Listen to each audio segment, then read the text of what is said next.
Make48 is funded by Stanley Black & Decker provides tools and services around the globe to help turn great ideas into reality and to help us shape the world we live in.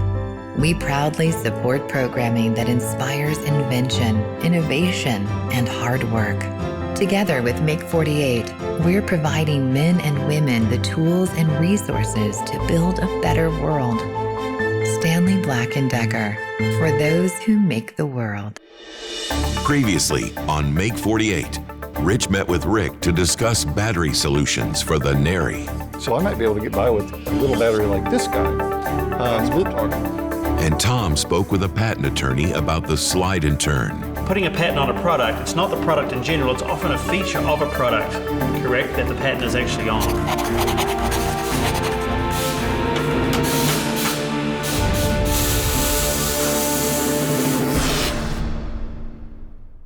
We next want to get our ugly-looking duckling prototypes made to look professional. It's something that you have to do. If you're going to take an invention to a bigger company or to a retailer, you want to have the good-looking, painted, shelf-ready looking prototype to present to them. They want to see the finished item so that they're not guessing at what it's going to look like in the future. We're going to use R&D prototype. What we do is basically we're building physical models, and what these models are used for is basically fit and function testing, and we even go further and do photo quality prototypes so they can launch their product and do all the filming, do magazine shoots, all that while they're still building tooling. So it speeds up that development process. The old process of actually building a tool, molding a part, could take months, and in this way it's hours. We get a file, we build a part and ship it out the next day. We get the part files from you guys, and we put that through a software called Lightyear. And then we're able to slice that part into the 4,007-inch thick layers, create support structure for that part. We can orientate it however is best for the build. So we will actually build that part on the SLA machine. We have to remove that, and it's only 85% cured at that point. So we have to, from that point, take it back, clean all the excess resin off, put it in a UV oven, and finish curing it, and then sand all the layer lines out, and then from there we can paint. You don't need to make an injection molded part, which costs a fortune to have molds made. What you want to do, what an inventor wants to do, is get a really, really good prototype that looks like something you would buy in a store and take that to buyers. That gives them the vision. They're able to see, this is what the product looks like, this is what it feels like, and how it works. With presentational prototype in hand, Rich and Tom head to Chicago to get feedback from the team. When we left last time at the event, last time I saw you guys, you gave us one of these. This is the prototype that you made of the Nary carbon monoxide detector at our last event. And so I took this back to my shop, and from there, I decided, well, let's go see what's inside of existing carbon monoxide detectors that are already on the market. So I went to the local hardware store and bought a 2-pack of these.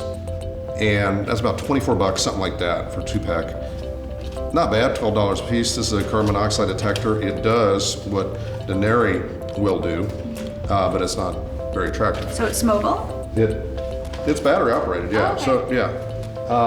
So I tore apart and I took out the guts to make it work. And obviously we need this or something like this inside of the Nary to make it work. So obviously you can look at that, and it's not gonna do it. It's not going in there no matter what you try. And just to see it, how it would look, I went ahead and took your CAD file, scaled it up, and 3D printed it on the 3D printer in my shop. And then I went ahead and opened this up too so we could get this guy inside, which it does go in, and it fits in here. But looking at that, comparing it to this, what do you guys think, huh? It's a little goofy. A little goofy, I agree. It's like a big old pigeon, huh? Yeah. You think so? Yeah, it's not an elegant bird. But what you've done, Rich, is you've enlarged it to prove the concept out using the technology. So for a $24 investment, he's using this technology that would cost thousands of dollars to custom make to fit in the smaller Canary. The Nary that you created in the competition is a real testament to getting it almost perfected in design and attractive looks. I was happy to hear that the form was very close to completion, and now what they have to figure out is sort of like the technology and it seems like a fun challenge, and it's nice to be a part of that. Ultimately, on the shelf, this is the kind of product which is very similar to what you designed, almost exactly what you designed, would be the one that the consumers would see. That's incredible. Yeah, Okay. and that is highly unusual on Good first job. time on a first time like that, because normally we're taking prototypes and making a tremendous amount of changes. It's design changes, functional changes, everything. So you guys did a great job right out of the gate. And now the challenge is just how are we going to shrink this down? Because if this can't get bigger, this has to get smaller. So in doing that, we talked to Rick, who is a friend of ours, a battery expert, came to my shop. We had a nice discussion about batteries and how we can maybe make smaller batteries, lithium-ion batteries, rechargeable batteries, and make it a rechargeable bird that sits on maybe a nest, something like that we talked about. So then I went to Digitron that manufactures circuit boards and talked to them about how we might take this circuit board, this function, and make it smaller and get it into something like that. Also doable. They thought, they said there's some space on here that could be taken out. Maybe some components could be smaller, like the speaker. Maybe there's some things that could be eliminated, like the LCD screen. We can get this smaller, get it into a package like that. After that, we went to R&D prototypes and had them make a nice SLA. That's beautiful. What do you think of that? Oh my gosh.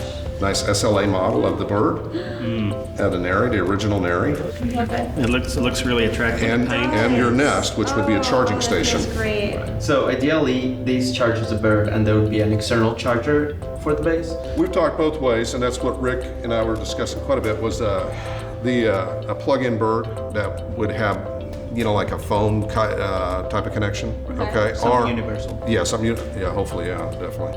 I hate it when they're not. But then also we talked about a wireless charger.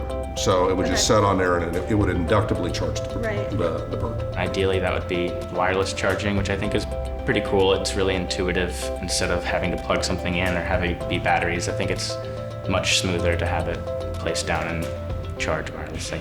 So what are we thinking on the circuit board? Is this something that we want to try to get shrunk down ourselves to find someone to make these for us personally, or going to an existing company? We're at the point now with a specialized product like this, there's a huge amount of regulations, liability, Okay. testing.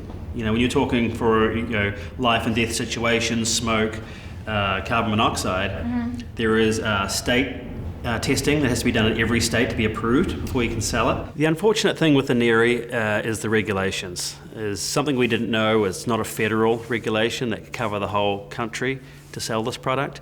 It's state by state, so that's a huge deal, a lot of paperwork, very time consuming, and probably no doubt very, very expensive. And that's a huge investment for those companies. So we're at the point now where there's 3 companies that control this space and know what they're doing.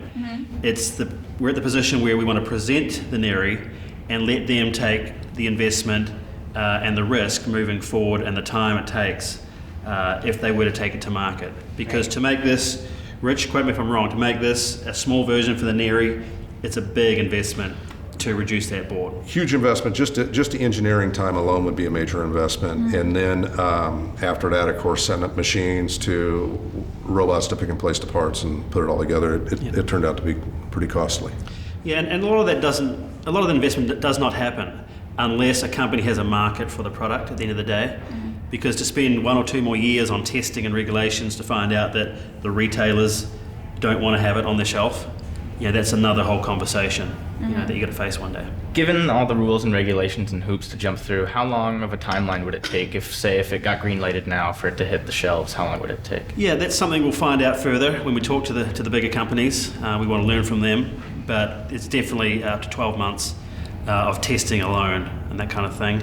And once a product's ready and you take it to retail, they often buy out 8 to 10 to 12 months from there. So it could be 18 to 2 years, 18 months to 2 years before a product can even go to market from this stage. And then figuring out if there even is a market, like you were saying, is that something that they have to do research for as well? Yeah, they do that usually at the very early stage. Okay. The purpose of what Rich has done here to prove the concept and then to go back to make an SLA, this is the perfect time to show a company. That company can then show a retailer now Oh, great. with this version, in a nice video or whatever, and they can have their meetings with what a real life Nary would look like. So That happens at the very beginning. Oh, I didn't realize that. That's interesting. And that's, it's like they've got the inside knowledge, they've got the relationships with the buyers. Mm-hmm. If you were to do it yourself, or we were to do it without any connections in the industry, very hard to break down those doors just to have the meeting with buyers. So we do have some news. There's obviously a handful of companies in this space that we know of. We did present to one company. Unfortunately, they said that they didn't think there was a market for the product, on their opinion. Our hope now is to take it to the next big company that we have a good relationship with, present the Neri, the new SLA model, a sales sheet, and get their opinion at that point. It's good to find this kind of stuff out now, though. You never want to invest heavily and hundreds of thousands of dollars on a product, not knowing that. We're heading to Illinois, and we're gonna meet the team with the slide and turn, so I'm excited to show them the new prototype. You guys probably remember this. Oh yeah. The winner. So unfortunately, a couple of our team members, Susie and Yuxuan, couldn't be here for our meeting today. We'll definitely be passing it on to them. I'm excited to see what they think and give them all the information we learned today, and hopefully maybe they have some ideas that they can send our way or send Bob's way and keep moving forward. A lot of the problems we were concerned about in the competition still kind of carried through. Making sure, one, that it locks so you can't grab it from the outside and rotate it back. That was a big issue. And we had several different solutions we tried to think of during the competition, but there were definitely a lot of challenges around that. Right. One thing we definitely wanted to try and stay away from when we were designing it, we didn't like the fact that so many of these door stops had very big installation at the beginning. The team really wanted it to be a standalone product to where we could just sell it on a retail shelf. But in this particular product, it's very important to have a professional install it. I'm also concerned about product liability. It's a concern that people have to have with any product. You have to have product liability insurance. So in order to protect the business and protect the user, we want to make sure it's installed correctly. It still scares me a little to see that it has to be installed, but it's tough because you also realize there's liability issues there. If you don't have it installed, what happens if somebody puts it on wrong? To make the new slide and turn adjustable, we're gonna have to add another piece to that to make it accommodate the different door thicknesses. So we'll call it a guide block. So that guide block can snap in different locations on the metal device. So me being an inventor, I know my weak spots, and 3D CAD drawing is definitely one of my weaknesses. So who do I call? One of the tool techs for Make48, Brian Haggard. He put his influence on it, and that's important. You should seek out a mastermind team, people that surround yourself with people that have the skill sets you don't. You'd be surprised how many people want to help. This is what we came up with. So if you remember in school, they red light, green light kind of thing. So it's intuitive to touch the green light to green light on the door, yellow to yellow light on the wall at the jamb, and then red to red. So once it clicks to red, you're safe. While we were making the slide turn, it wasn't completely clear how to use it. Obviously we knew how to use it, but if there's a kid, they might put in the middle of the door and that wouldn't really do anything. The stickers really helped with that, color coding where everything had to go. And I think that was an improvement that we couldn't do in that 48 hours, but it was a really simple change that really helped a lot. Is this plastic? Yep, we 3D printed it, and then for a trick of the trades would use Carbondo, and you put it over the 3D print, sand it, and then paint it. So it looks like a metal to plastic look. Can we see it in action? Absolutely. So what we do is you take it, you slide it under here, and you touch the green to green, the yellow to yellow, and then you slide it red to red and lock. It's really simple. Very simple. Yeah, it looks really good. First change I definitely noticed was that you had to install it, and at first I was really disappointed. Well, I was a little bit disappointed, but then I thought maybe that was kind of holding us back. Maybe the reason we couldn't solve it for all these doors was because we didn't have this installation. And so I took that as a positive, actually. Now Bob's solved this issue for different kinds of doors that we couldn't solve before. Brian Hager, if you remember him, he was our tool tech, so he helped me 3D design this for me, and he's very good at making sure what we design can be printed at a plastic manufacturer. Seeing what Bob and Brian put together, sitting on that table, something that stemmed from something that we had done in 48 hours, it was awesome. And to see how much progress they made on it and all the different things they've thought about that we either were challenged with trying to solve during the competition or we just hadn't thought about it all. So it's really cool to see that all come together and what they have now as a product, a really good looking prototype. So what's left after this? So now that we're refining it, obviously prototypes are continually being revised. Once we find that, hey, this is it, then we go get true manufacturer costs. So we need to know what a true manufacturer cost of the metal is, what true manufacturer of the plastic mold injection, and the assembly process, the boxes, and all that. So that's our next step, is to form that team. So if you remember, anytime you have that true manufacturer cost, a good rule of thumb is times 5. So if it's $5, it would retail for around $25 each. It's always great to see their faces and their excitement to what it was at 48 hours to now. I've been working in my shop on the flat light and have some prototypes ready to show, some ideas that I think the team Big Easy will like down in Tulane. And I know Stan's got some really cool stuff that he wants to show them. So we're gonna fly down to New Orleans and talk to Tulane and show them what we got. Y'all remember this? We did. Been a long time. Yeah, been a little while, huh? Work like this is a favorite of mine also, because it's like a continuation of the tool tech experience for me, which is a very, very good time for me. What we've discovered is people really like the idea. They think it's a great idea. Maybe if it were a little more compact, a little more streamlined, and the word hockey puck came up several times in our conversations. I feel like that was kind of what we wanted to get there. That was our vision in a lot of ways, and we just had to, compromise and make it tall. Oh, you guys did great. You only have 48 hours. Exactly. We had a lot more time than that. Yeah. So, some of our early drawings actually kind of looked like that. Like that a little bit? Yeah. I remember the morning, on the bus to go get materials from the hardware store. The 4 of us were deciding, we actually had a similar idea. We were like, should we make it a compact puck-esque thing with LEDs, or should we try doing a one-size-fits-all flashlight adapter? I think, those thoughts were in our head as we were in the competition, but it was, well, we'll put that off to another time. We have to get it down to something that's gonna have an effect, in the demo. There's something that proof of concept to get the idea across that it's powerful. This is what I did in my shop, and we took a lot of input on that. It also has magnets built into it, so it can stick on some steel if you want to try it. Oh, wow. I really like the magnets. Put it on your fridge, on a toolbox, that sort of thing.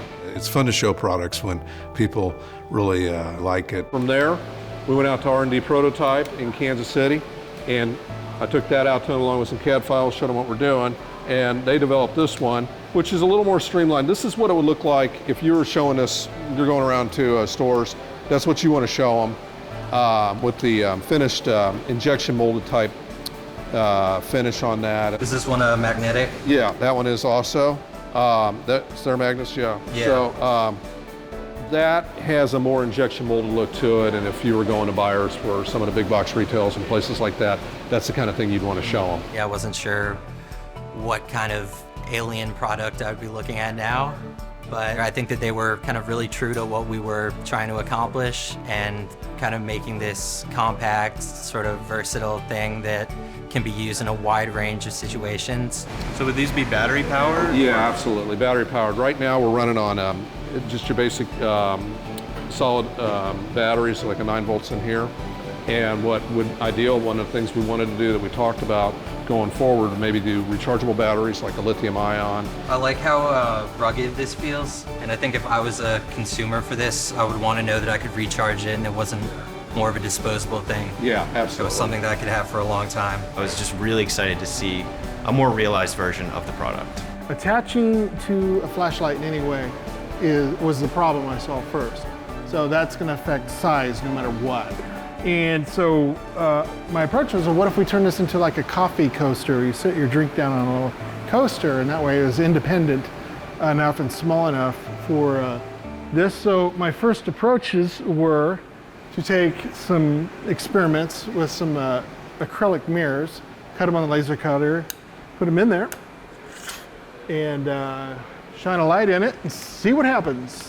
And it was pretty underwhelming. I mean, we got light coming out of the sides, but it's really kind of diffused and not focused. For the amount of power that we have here, we're not getting very much in return. My second idea was to use polycarbonate because of the refractive index of the polycarbonate. Now, what I underestimated was the amount of loss of light going through the distance of the polycarbonate. In this case, with glasses, there's a very good focusing this way, no loss of light, but going edgewise, more material, I'm losing light. And I didn't calculate for that. So in this case, like we shaped some polycarbonate.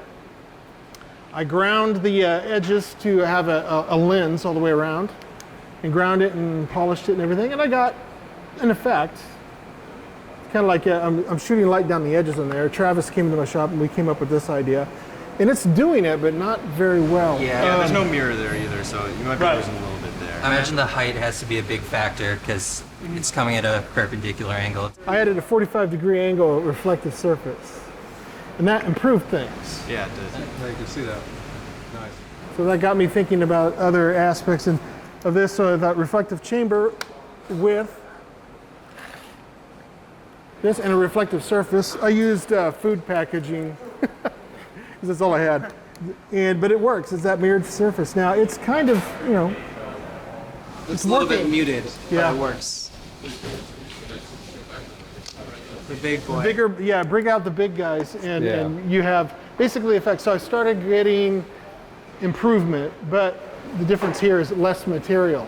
Working with other inventors through the years, there is a defensive nature to change the idea. And the most important thing to realize is for an invention to become the strongest product possible in the market, it's going to go through massive changes. The next idea that I had came from the microscopes. This is a dark field condenser doing a similar thing except focusing it on a very small specimen. So as I was struggling with what to do since the polycarbonate wasn't delivering the way I wanted it to, I had an aha moment when it was very much like the part that's in a microscope called a dark field condenser, where the light comes in from the sides and creates an edgelet on a sample, except we're using it in reverse. So we're shooting light in the other way and trying to scatter it out evenly. So what that inspired me to do was try to come up with my own condenser that would do this. So what I have here, there's two critical angles, and then there's a lens that focuses it all the way around. And it does a good job. You can't see it much for the amount of light that's in here, but we got a focus, we got a lensing effect. And in a darker room, you will see, I tried it on my shop floor, and there's all kinds of particles and stuff. So it's doing the job. Out of curiosity, what lensing material did they use on the telescope or microscope piece? This is probably quartz. Okay, Yeah, so a little out of the little over budget. Yeah, these are very expensive. As you can see, the nice little box that they put them in. But I think the magic of this whole thing and how it's working is primarily in this. I mean, we can have any kind of reflective surface funneling it in, but the magic happens here. Could this be potentially introduced into Rich's design if it's that critical? Absolutely. I did take that, put that in here. Mm-hmm. Now we have the focus. Yeah. I think that the path that both of you guys went down, they were both very loyal to our initial research and our goals. And if we could sort of take that lensing research and wrap it around this, that's kind of the perfect middle ground. Yeah. Make a pretty cool product. Absolutely. Yeah. I'm thinking if it's a puck size, you could have like night hockey. What? Night hockey. Throw this out on the ice and then you can see it wherever it goes. Yeah. It's out of the box thinking, Stan. On the next Make 48. Marketing experts are consulted. So we split test all of those different things and then times that times all the different categories or niches that we can go under. And the Make48 team meets one last time for an update. So the summary here, we've got three very different products that all have their own challenges.